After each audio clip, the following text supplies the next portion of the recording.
kita kaninyong tanan. Ug malipayong ika-70 katuig nga anibersaryo sa atong barangay. Upo sa tema, Celebrating 70 Years of Service and Progress. Atol niining maong kasaulugan, atong ihalat kining santos nga misa, agit pasalamat sa Dios Amahan, sa tanang mga grasya o panalangin, nga among naambitan, adlaw-adlaw sa among kinabuhi. Nga bisan pa man kung nakasinabi kita og mga pagsulay, apan ang Ginoo kanunay naghatag sa iyang proteksyon o kaluoy sa matag lumulupyo dinhi sa atong barangay. Diha sa atong ebanghelyo karon, gipahinumduman kita sa pagtuman sa iyang mga kasuguan ug mga balaod ug atong isangyaw ang inyong pulong pinaagi sa atong maayong binuhatan aron sa ingon maangkon nato ang kinabuhing walay katapusan ug himpilan nato kining maangkon kun ang gugma sa matag usa diha sa pamilya ug katilingban nga atong mapuy-an. Uban sa atong presider, Fred Moore Villena, DCK, puno sa kadasig ug kalipay, manindog kita ug atong awiton ang pasinang awit.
Sa Amahan ug sa Anak ug sa Espiritu Santo. Amen. Ang grasya sa atong Ginoong Hesukristo ug ang gugma sa Dios ug ang panaghiusa sa Espiritu Santo maanaa kaninyo. Maanaa usab kanimo. Mga igsuon, maghinulsol kita sa atong mga sala aron maandam kita alang sa pagsaulog sa santos nga misa. Nagakumpisal Ako sa Diyos nga makagaw sa tanan, ug kaninyong mga igsuon, kay nakalapas ako og uyabot sa hunahuna sa tulong sa buhat, ug sa wala pagbuhat sa angay buhaton. Kay akong sala, akong dakong sala. Dusa na mamuyo ko ka Santa Maria kanunay Birhen, sa tanang mga anghel ug mga santos, ug kaninyong mga igsuon, aron inampo sa atong Diyos. Kaluyan unta kita sa Dios nga makagagahom sa tanan ug pasayloon sa atong mga sala. Dadon unta kita niya ngadto sa kinabuhing dayon. Amen.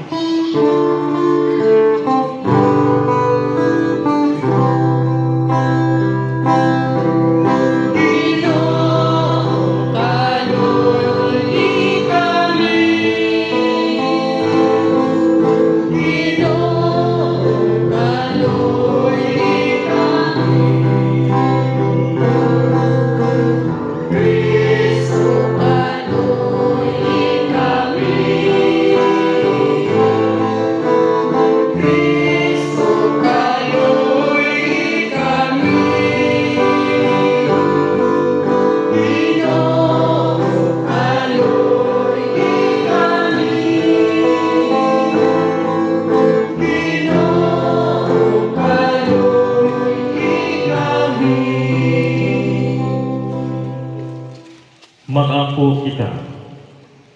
O Dios, nga makinaadmanon ug mahigugmaon, tinubdan sa tanang kaayo. Ipadala ang imong espiritu aron pagtudlo kanamo sa imong kamatuoran ug agaka ang among mga buhat diha sa imong dalan sa kadai. Kini among ipangayo pinaagi sa among Ginoong Hesukristo imong anak, nabuhi ug hari uban kanimo ug sa Espiritu Santo, Dios hangtod sa kahangturan. Amen. Palihog sa paglingkod.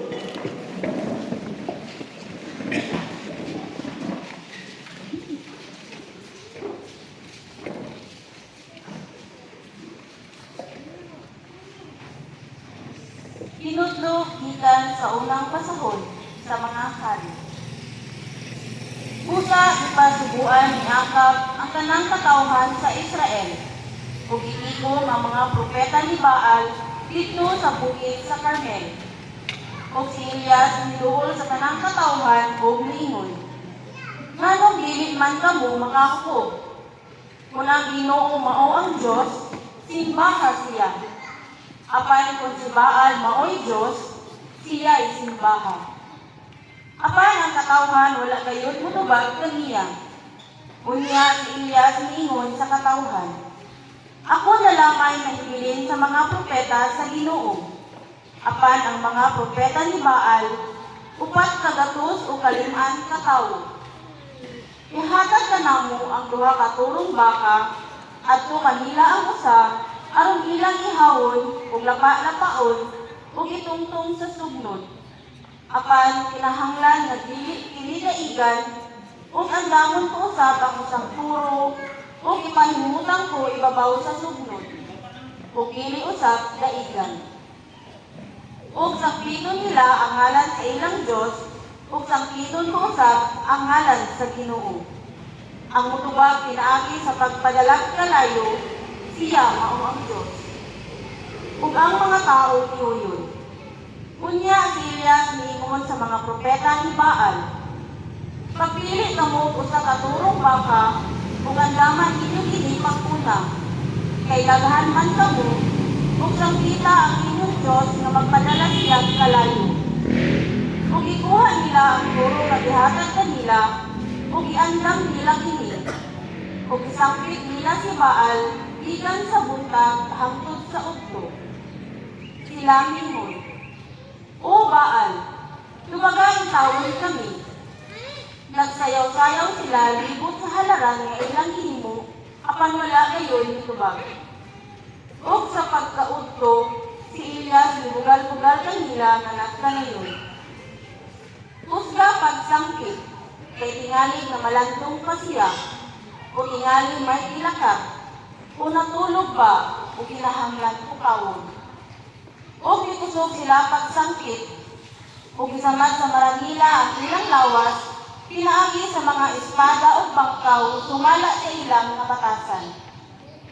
O sa pagkabalis na, nagpadayong gihapon sila hangtod sa panahon nga ihalad na ginabiing halad, apan wala gayon tubag kanila. Unya miingon si Elias ngadto sa tanang katawhan, duol kamo kanako, ug giduol kaniya ang tanang tawo, ug giayon niya ang halaran sa Ginoo nga naguba. Unya nagkuha si Elias ug nagpulog 2 ka bato, sumala sa dilaghanon sa mga banay sa mga anak ni Jacob nga mao'y gisultihan sa Ginoo nga nag-ingon, Israel mao'y imong ngalan. Ug pinaagi nining mga bato, naghimo siya mga halaran sa ngalan sa Ginoo. Ug naghimo siya usa ka kanal, libot sa halaran ug ang kadap-on niini kasudlan ug kauhaan kalito nga tubig.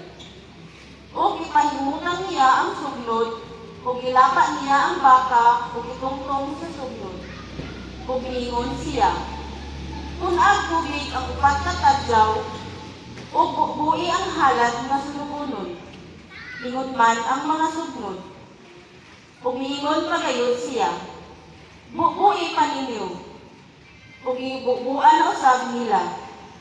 Ug miingon na usab kanila si Elias, bubuhi na usab ninyo sa ikatulo ka higayon, ug gihimo nilang ini. Ug misanap ang tubig libot sa halaran ug ang kanal na puno usab sa tubig. Sa paghalad sa ginabii nga halas, si Propeta Elias niduol sa halaran ug niingon, O Ginoo, Diyos ni Abraham, ni Isaac, ug ni Jacob, ipakita niini adlaw nga ikaw mao ang Diyos sa Israel, ug nga ako mao ang imong alagad, ug nga gihimo kong ining tanan tungod sa imong sugo. Tubagaing taon ako, O Ginoo, aron masayod ining katawhan nga ikaw Ginoo mao ang Diyos, ug nga gipahinulsol mo sila. Unya gikonsan ang kalayo sa Ginoo ug giot-ot ang halad nga sunugonon. Ingon man ang sugnod, lakip ang mga bato ug abog ug nauga ang tubig nga diha sa kanal.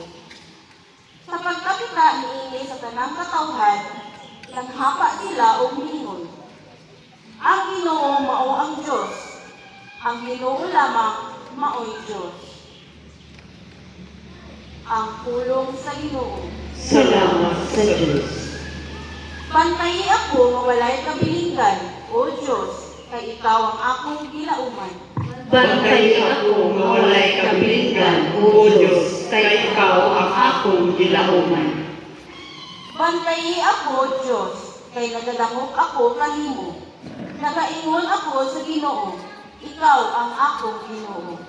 Bantay ako nga walay kabilinggan, O Diyos, kay ikaw ang akong gilauman. O Ginoo, ikaw ang akong bahin ug akong tupa. Ikaw mao ang naglikod sa akong palad. Bantay ako nga walay kabilinggan, O Diyos, kay ikaw ang akong gilauman. Daygon ko ang Ginoo nga nagatambag kanako. Bisan sa kagabihion, nagapahimangno kanako ang akong kasing-kasing. Gibutang ko kanunay ang Ginoo sa akong atubangan. Kung anaa siya sa akong tuong kamot, wala ako'y kabalak-an. Bantay ako nga walay kabilinggan, O Diyos, kay ikaw ang akong gilauman. Tudloan mo ako sa dalan sa kinabuhi, sa bukos nga nalipay diha sa imong atubangan, sa mga kalipayan diha sa imong tuong kamot, hangtod sa kahangturan. Bantay ako nga walay kabilinggan, O Diyos, kay ikaw ang akong gilauman. Palihog sa pagtindog ug alang sa pagdayeg sa Ebanghelyo.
Ang Ginoo manaa kaninyo.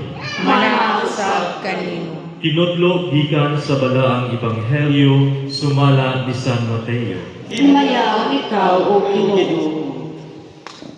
Si Jesus miingon sa iyang mga tinunan, ayaw ninyo huna-hunaa nga mianhi ako aron pagsalikway sa balaod ni Moises o sa mga pagtulunan sa mga propeta. Wala ako muanhi aron pagsalikway niini, kundili aron paghatag niini sa hustong kahulugan. Timan kini, samtang may langit pa ug yuta, bisan ang labing gamay nga kudlit o ang labing yutay nga bahin sa balaod, dili gayud sayloan hangtod matuman ang tanan. Busa ang dili magtuman bisan sa labing gamay bahin sa kasuguan ug magtudlo sa uban sa pagbuhat sa ingon mahimong labing iwit sa gingharian sa langit. Apan ang magtuman sa balaod ug magtudlo sa uban sa pagbuhat sa ingon mahimong dako. Pagbuhat sa ingon mahimong dako sa gingharian sa langit. Ang Ebanghelyo sa Ginoo. Dayon ikaw, O Kristo. Maayong buntag kanyang tanan. May buntag sa Father. Happy Barangay Masibulig Day. Pakigreet ang inyong mga katapat. Happy anniversary. So, happy anniversary kanyang tanan. So karong adlaw atong ginasaulog hindi lamang ang anibersaryo sa atong barangay, kundi apan usab ang grasya sa panagiusa, sa kalinaw o kalambuan nga atong nadawat sa sulod sa 70 years, no? Ika 70 years no o sa daghang katuigan. So karon na kita dinhi para magpasalamat, no? Mao kini ang atong tumong anong nakita dinhi magpasalamat sa Ginoo sa tanang grasya nga iyang ihatag kanatong tanan, sa grasya sa kinabuhi o sa grasya sa tuig 70 years no nga nag-exist kining barangay o pinaagi sa Santos nga misa nga mauman ang pinakataas, the highest form of thanksgiving nga atong mahatag sa atong Ginoong Hesukristo. So sakto kaayo ang atong ebanghelyo karon kay kini nagadisgot bahin sa balaod, no? Si Jesus miingon wala ako mianhi aron isalikway ang balaod kundi aron tumanon kini. So kini yung pahidungdom ni Jesus kanatong tanan nga ang mga sugo sa Dios dili bugat nga palasanon kundi mga giya nga nagadala kanato sa matarong ug mahigugmaong kinabuhi. So mga igsuon, ang usa ka barangay adunay mga palaod, no? Aron mapadayon ang kahusay ug ang kalinaw. Apan sama sa gitudlo ni Jesus, ang pili sa balaod dili lamang sa pagsunod niini, kundi sa espiritu nga nagalihok niini. Kung adunay gugma ug respeto sa uban, sayon ang pagsunod sa mga balaod. That is why nakita din karon no mao kini ang atong makita sa kasaysayan sa barangay Masibulig, no. So samtang atong gina-celebrate karon ang anibersaryo sa barangay, adunay tulo ka butang nga atong i-remember, no. So una, let us honor the past. So ganiha pag-abot na ako dali nadunggan nako nadunggan na ako anay nangutana kung kinsa tong kapitan atong sa una, no? So part po na, no? Let us honor the past, di ba? They had been part of the existence of this barangay. So atong pasalamatan ug hinumduman ang mga tawo nga nag-una sa pagpalambo sa kini nga barangay. Tungod sa ilang leadership, sa ilang sakripisyo, tungod sa ilang hard work, nahimo ang barangay Masibulig nga mas maayo ug malinawon nga lugar. Ug ikaduha, let us celebrate the present, no? Una, let us honor the past. Ikaduha, let us celebrate the present. Atong i-celebrar ang mga kalampusan nga naabot sa atong barangay karon. Bisan adunay mga problema, naay mga sakripisyo, naay mga struggle or struggle sa relasyon, no? Ang kini nagpabilin, no? Nagpabilin. Bisan adunay mga problema o hagit, nagpabilin ang panaghiusa, ang pagrespeto ug maayong relasyon sa matag usa. Ug kana makita nato karon dinhi kaninyong tanan. And ikatulo, let us build the